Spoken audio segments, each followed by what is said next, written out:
دیکھیے غسل کرتے ہوئے اپنے سطر کو ہاتھ لگا کے ہی دھویا جاتا ہے. آپ پتہ نہیں کس طرح سے، یعنی کیسے آپ کہہ رہے ہیں کہ ہاتھ لگا سکتے ہیں، تو ہاتھ نہیں لگائیں گے تو دھوئیں گے کیسے اس کو؟ تو ہاتھ لگا کے اچھی طرح سے اس کو دھونا چاہیے جہاں بھی ناپاکی لگی ہوئی ہے. پھر ہاتھوں کو اچھی طرح دھونا چاہیے. صحیح بخاری مسلم کی حدیث ہے کہ آپ صلی اللہ علیہ وسلم پر جب غسل فرض ہوتا تھا تو آپ صلی اللہ علیہ وسلم سب سے پہلے اپنی جگہ سے جہاں بھی آپ نجاست لگی ہے اس کو اچھی طرح ہاتھ سے صاف کرتے تھے.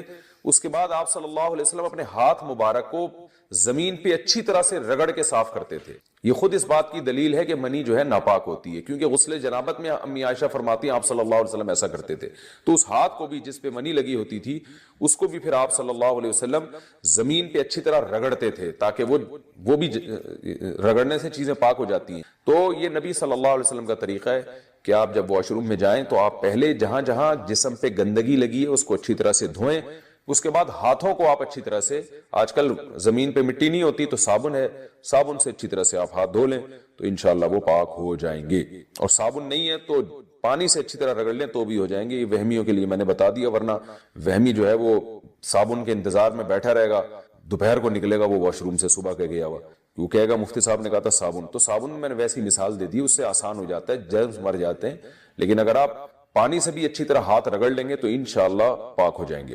باقی یہ کہ سطر کو چھونے سے وضو نہیں ٹوٹتا. بعض فقہا کی رائے ہے کہ وضو ٹوٹ جاتا ہے، لیکن عبداللہ بن مسعود رضی اللہ تعالیٰ عنہ کا بھی قول ہے اور اسی پر امام حنیفہ کا فتویٰ ہے کہ سطر کو ہاتھ لگانے سے وضو نہیں ٹوٹتا. تو فقہ حنفی میں اسی پر عمل کیا جاتا ہے، نہ دیکھنے سے نہ ہاتھ لگا. دیکھو ہم کو جو مذہب میں علماء کی ضرورت ہے نا، موٹی موٹی باتوں میں علماء کی ضرورت نہیں ہے. جب آپ مسائل کی طرف جاتے ہیں، فقہی مسائل، اس میں ضرورت پڑتی ہے جو لوگ اس فیلڈ کے ایکسپرٹ ہیں. جو موٹی موٹی باتیں قرآن و سنت نے بیان کی ہیں نا، ان میں تو عالم کو بھی دیکھا جائے گا کہ اگر یہی بیان کر رہا ہے تو یہ عالم ہے، اس کے علاوہ بیان کر رہا ہے تو یہ عالم ہی جاہل ہے. جیسے زکوٰۃ اسلام میں ہے یا نہیں ہے؟ یہ تو قرآن میں جگہ جگہ ہے. زکوٰۃ اجماعی مسئلہ ہے. رمضان کے روزے فرض ہیں، 5 نمازیں فرض ہیں، ماں باپ کا احترام فرض ہے. اب کوئی مفتی صاحب بیٹھ کے تقریر کریں کہ اسلام میں ماں باپ کا احترام نہیں ہے، اسلام میں رمضان کے روزے نہیں ہے، شوال کے روزے ہیں.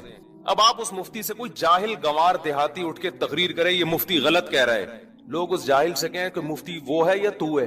وہ پڑھا لکھا ہے بھائی، تو ٹماٹر اگاتا ہے، پیاز اگاتا ہے، تجھے زیادہ پتا ہے یا اسے زیادہ پتا ہے؟ شریعت کی بات علماء سے پوچھی جائے گی نا.